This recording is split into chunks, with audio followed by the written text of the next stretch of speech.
contar un poco cuáles son las temáticas que trabajamos en el CIEFAP. Y bueno, el CIEFAP es un centro de investigación y extensión forestal andino-patagónico, es un organismo regional, es autárquico e interjurisdiccional de investigación, innovación y desarrollo tecnológico.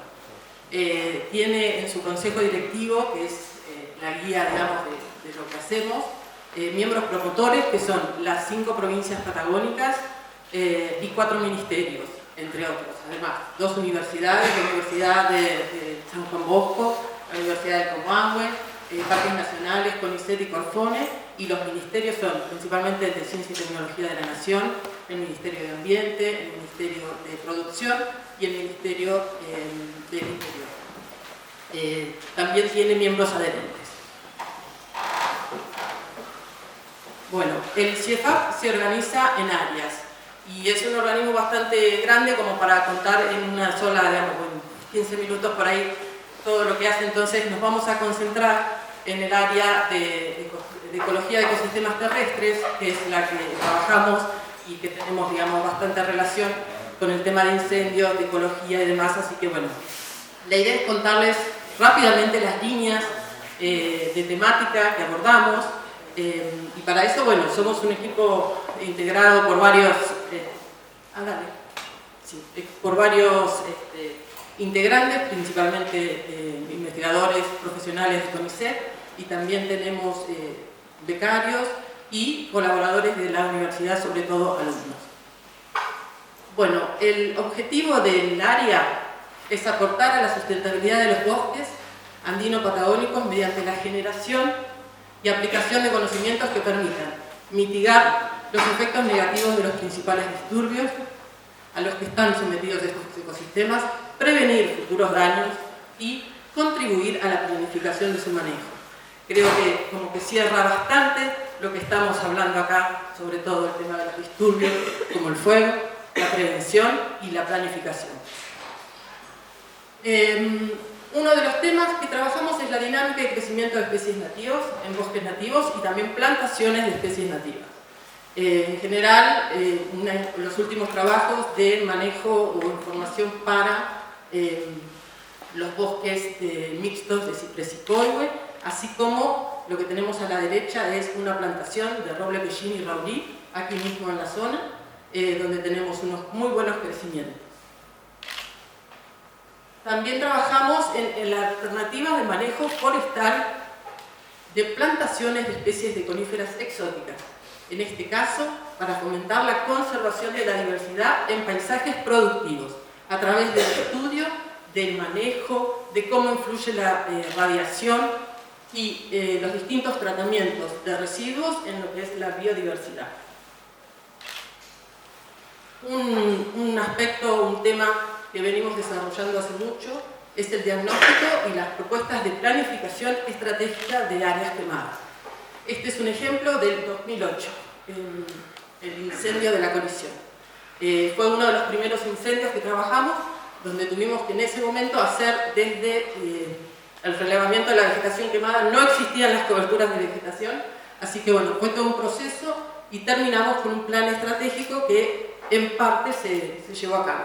Luego de esta experiencia trabajamos en conjunto con la Secretaría de Bosques en el plan de Cholila, que es como un ejemplo para la región y se tomó como modelo para otros incendios. Y bueno, en ese seguimos trabajando en la evaluación y monitoreo del quemado.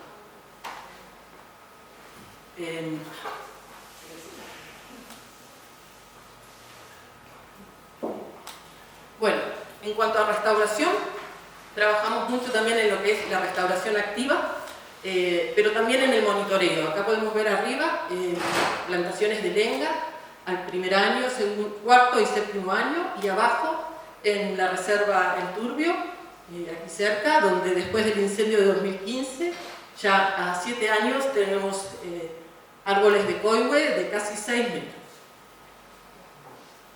Pero para abordar la restauración tenemos que trabajar en la ecología de la restauración, que es lo que nos da los conceptos, las herramientas, las metodologías para poder llevar a cabo la restauración. Si no, no podemos hacerla.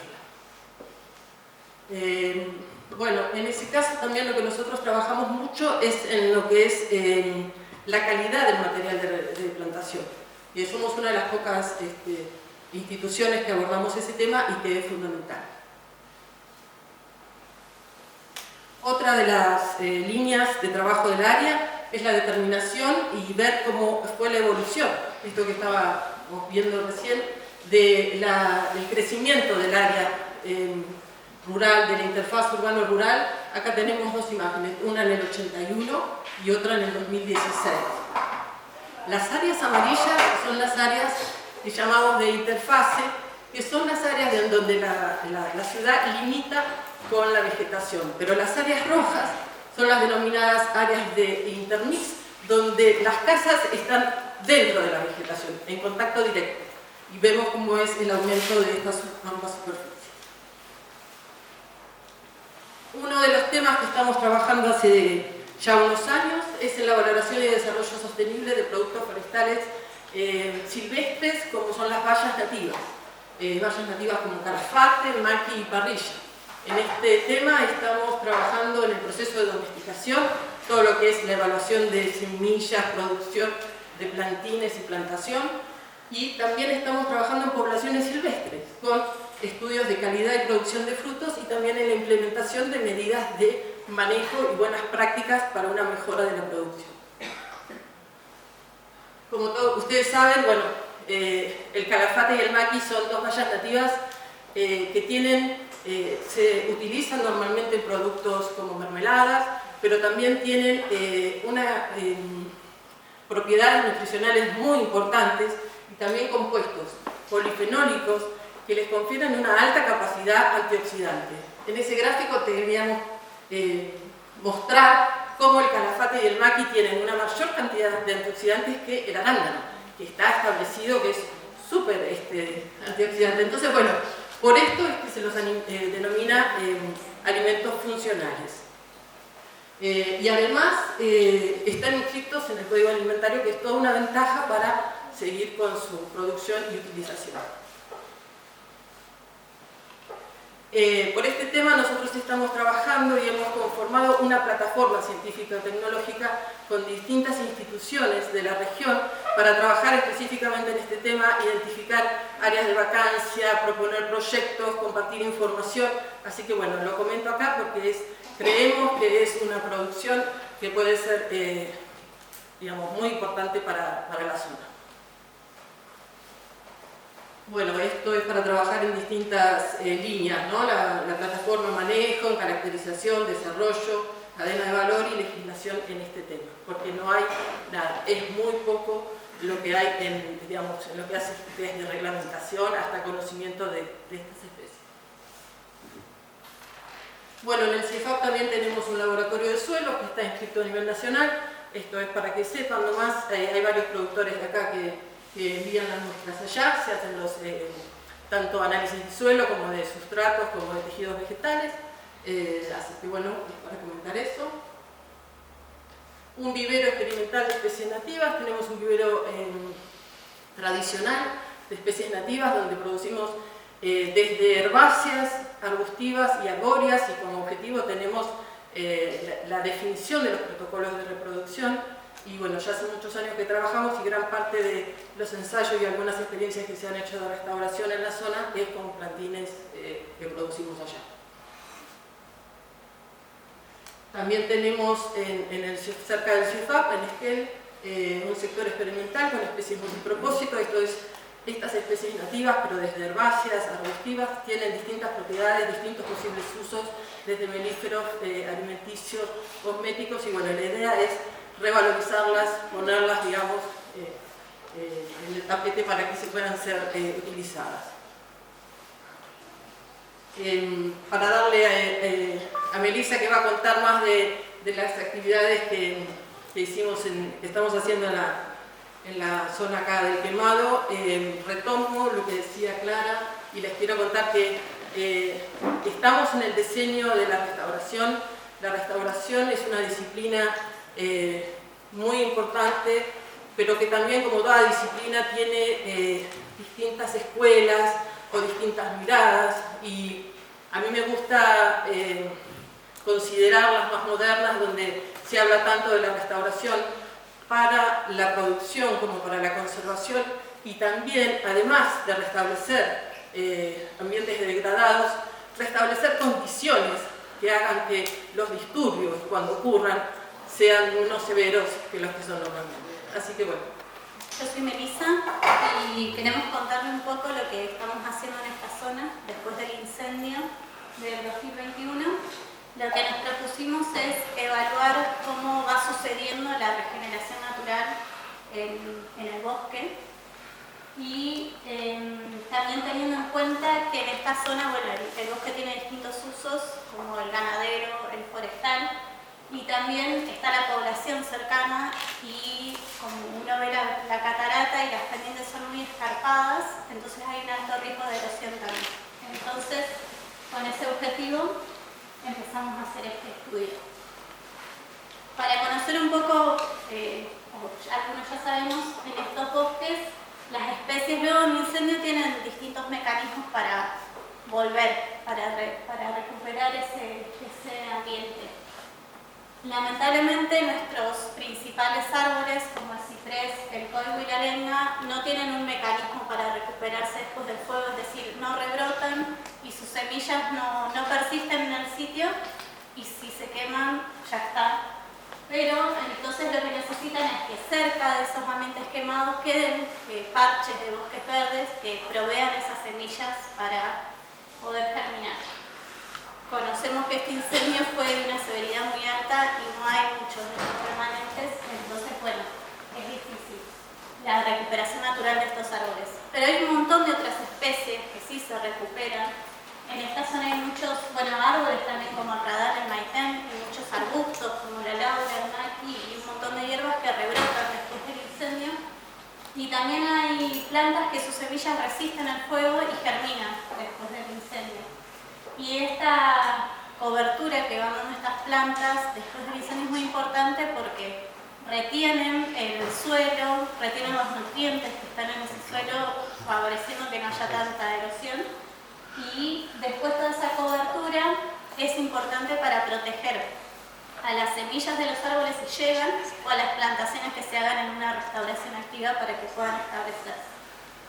Y bueno, y también en esta zona no solo hay bosque nativo, justamente en las cercanías hay muchas plantaciones de coníferas exóticas, y entonces también es importante ver en esos ambientes cómo va regenerando naturalmente la vegetación para ver qué manejos hacer. Entonces en ese marco lo que hicimos fue, ahí se ve toda la superficie que cubrió el incendio de golondrinas. Y bueno, nosotros nos focalizamos para este estudio en el recuadro blanco, que es en las cercanías de las poblaciones de golondrinas y el hoyo. Y en esa zona la principal cobertura forestal es de ciprés, de la cordillera, que es un bosque nativo, y plantaciones exóticas de pino. Entonces, en esos dos tipos de ambiente, y para evaluar qué pasaba también con la erosión, seleccionamos sectores con distintas pendientes altas, medias y bajas. Entonces, en cada una de esas condiciones lo que hicimos fue, a un año del incendio, el incendio fue en marzo del 2021, bueno, el primer muestreo lo hicimos en mayo del 2022. Elegimos esta fecha porque dijimos, queremos ver qué pasa después de todo un ciclo de crecimiento de las plantas. Ya pasó todo el verano, bueno, ¿qué pasó? Entonces, por un lado, alguna de las mediciones que hicimos fue, relevamos el restablecimiento natural de árboles y arbustos. En estos sectores contamos los individuos, identificamos si estaban saliendo por semilla o por rebrote, le medimos algunas características del desarrollo como la altura, y también evaluamos la composición y la cobertura de otras especies vegetales, de las hierbas que estaban saliendo. Y en esos mismos sectores colocamos unas estacas, que es la última foto que se ve acá, que la idea fue, las colocamos, le medimos la distancia desde arriba hasta el suelo, y en posteriores mediciones las volvimos a medir para ver la diferencia que encontrábamos y hacer una estimación del movimiento del suelo. Bueno, hicimos esa medición ese primer año y ahora volvimos la semana pasada a ver qué había pasado un año después. los cambios son muy dinámicos después de un fuego, entonces hay que ir viendo cómo va recuperando. Para mostrarles algunos resultados preliminares, a la izquierda hay una foto de mayo del 2022, a un año del incendio. Ese era un bosque de ciprés con pendiente baja, bastante plana, y ya se ve como al año la cobertura, si bien no es el bosque que conocíamos, pero la cobertura de la vegetación ya es importante. Y también se ve cómo va subiendo en el estrato los arbustos que van regenerando y que puedan dar esta protección. La semana pasada, en marzo de 2023, este ambiente es totalmente distinto. Se ve mucha vegetación, pero hay mucha vegetación seca. Y bueno, eso puede tener que ver con las características propias de las especies. Muchas especies son anuales, cumplen sus ciclos, se secan. También puede ser porque el verano fue muy seco. Va variando, hay que ver qué pasa el año que viene. Acá este es un caso de un bosque de ciprés también, de pendiente media, en donde, bueno, ahí esa planta que se ve es un maqui que salió de semilla y la cobertura del suelo es toda una hierba anual. Y bueno, y el año que viene la diferencia, el suelo descubierto en parte porque, bueno, es una especie anual, puede haber cumplido su ciclo y ya no está, pero también era un sitio donde detectamos mucha presencia ganadera y no se ve muy bien ahí, pero el maqui está todo ramoñado, comido arriba. Y bueno, con lo que esto queremos mostrar es que no es solo el disturbio del fuego, sino que la sucesión después, la regeneración natural, va a depender del manejo posterior que hagamos de esos ambientes. Esto no quiere decir que no haya más ganado en la zona. La ganadería es una actividad productiva importante. El tema es de qué manera hacerlo según qué objetivo tenemos. Si queremos recuperar el bosque o no, y hacer un manejo más responsable. Bueno, yo también. En este caso es una plantación de pino radiata, que es una especie que, bueno, le gusta el fuego, regenera muy bien. Ya al año se ve mucha regeneración y al año siguiente sigue creciendo. Pero bueno, en otros casos, por ejemplo, en un bosque de pino oregón, hasta la fecha no hemos visto regeneración, entonces esas cosas hay que tenerlas en cuenta también para el manejo. Acá lo que les quería mostrar es cómo se cubrió al primer año con, bueno, la vegetación, pero lo que se ve más abajo es un musgo que se llama Funaria higrométrica, que es muy habitual después de los incendios y acá apareció mucho, se veía, si uno miraba las laderas en el invierno, se veía un verde brillante de este musgo, y bueno, como este año está seco. Y en cuanto a la erosión, bueno, hay que tener en cuenta, nosotros empezamos el análisis un año después del incendio, y ese primer año en realidad suele ser en el que ocurre mayor erosión. Pero bueno, ahí se puede ver un poco el corrimiento del suelo. Pero bueno, una cuestión que vimos también, que en la foto de abajo, ese es el musgo que les contaba antes, y ahí hay un corte de la tierra y podría ser que este musgo esté favoreciendo a reducir la erosión, además de la cobertura de las otras especies. Y bueno, y ahí para mostrarles más una estaquita y algunos resultados preliminares, nosotros establecimos las estacas en mayo de 2022, en octubre hicimos la primera medición y estimamos más o menos en los ambientes de pendiente más alta un movimiento del suelo entre 1 y 1,5 centímetros. Y bueno, como para concluir, estos fueron resultados preliminares, tenemos un montón de información que vamos a ir analizando y la idea es continuar con este monitoreo porque es muy dinámico lo que ocurre después del incendio. Uno tiene ese impacto primero de que ve todo quemado, polvo, no hay nada, piensa que no va a aparecer nada y enseguida la vida resurge, pero de un modo diferente. Y cómo resurge va a depender de cómo era ese bosque anteriormente y cómo continúa esa sucesión va a depender de qué hagamos nosotros, qué uso le demos posteriormente a esos bosques. Qué medidas de manejo y restauración vamos a tomar. Muchas gracias.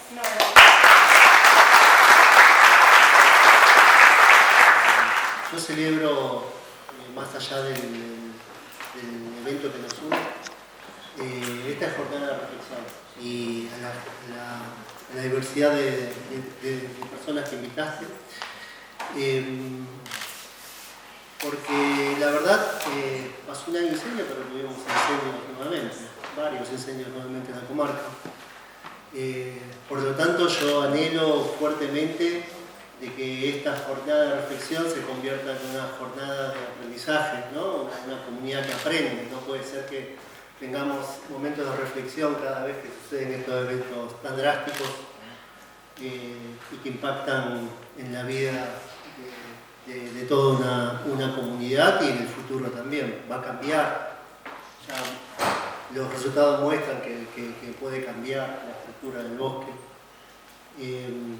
Así que este es mi deseo y espero que el compromiso de todos los que somos trabajadores públicos, ¿no? los que venimos a representar las instituciones.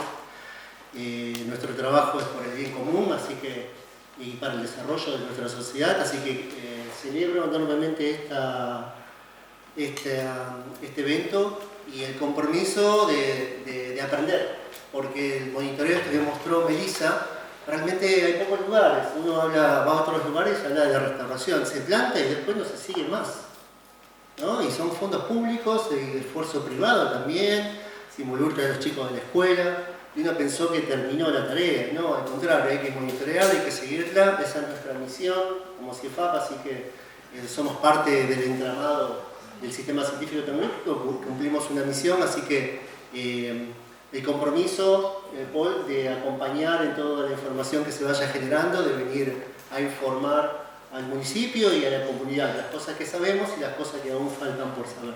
Eso por un lado. A nivel más institucional, el Ministerio de Ciencia, Tecnología e Innovación de la Nación, muy comprometida con lo que sucedió a la comunidad, tener un municipio que realmente esté preocupado por el futuro, al Ministerio siempre sensible a estas situaciones y bueno, toda la colaboración. Hablamos de comunidades resilientes, pero tenemos que pensar, bueno, cómo vamos a hacer nuestro plan para ser resilientes. Muy bueno que haya involucrado el uso del territorio. Tenemos presiones de desarrollo, pero también tenemos una vocación del suelo. ¿Qué vamos a esperar? Nos está pasando en Esquel. Todos pensaban que el abastecimiento de los alimentos iba a venir de Trevelin. En Trevelin se están loteando muchísimo también, ¿no? Entonces, ¿qué vamos a pensar? ¿Que vamos a comprar todos los alimentos del Valle de Río Negro? Que también se están loteando. ¿Eso va a venir de Mendoza? ¿Cuánto vamos a pagar el kilo de papas o zanahoria? Esas cosas las vamos a vivir cuando veamos que nuestros suelos muy productivos que tenemos en el hoyo, que son formidables, se están loteando, ¿sí? Por supuesto que hay una necesidad de desarrollo urbano, pero hay que planificarlo. A mí me parece que son discusiones que se desprenden de estas discusiones de una manera integral. Cuando Juan hablaba en forma muy provocativa, llevando todo a cero, que no es así, no lo comparto, pero hablando de la biodiversidad, se está hablando de la salud del bosque. No necesitamos árboles, necesitamos bosques, y que sean saludables, que bosques que funcionen. ¿Qué producción de agua vamos a tener para el riego agua y de consumo humano? Aguas abajo. Si vivimos en la montaña, la topografía influye enormemente. La calidad de agua va a ser diferente de los que viven arriba o de los que viven abajo.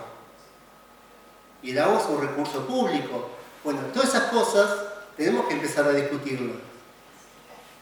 Y lo tiene que hacer la gente que vive acá. La gente que vive en la montaña es diferente a la situación y el conflicto que tiene la gente en la situación de llanura. Tenemos otra lógica de vivir.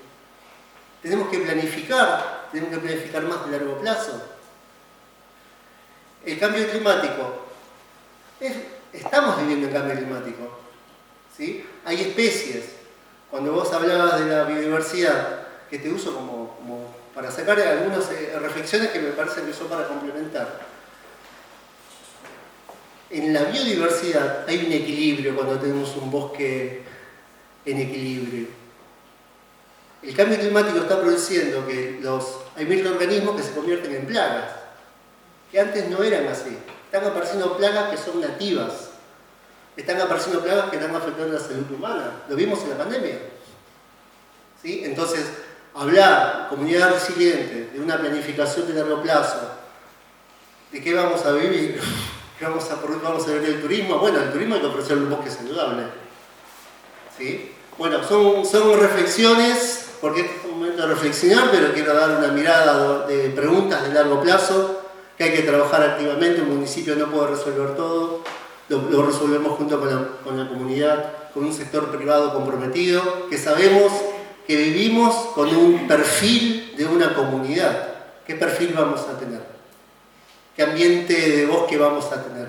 ¿Qué ruralidad vamos a tener? Bueno, son momentos de reflexión y el compromiso, Paul, y agradecimiento de seguir cooperando en todo nuestro ámbito de trabajo, ¿no?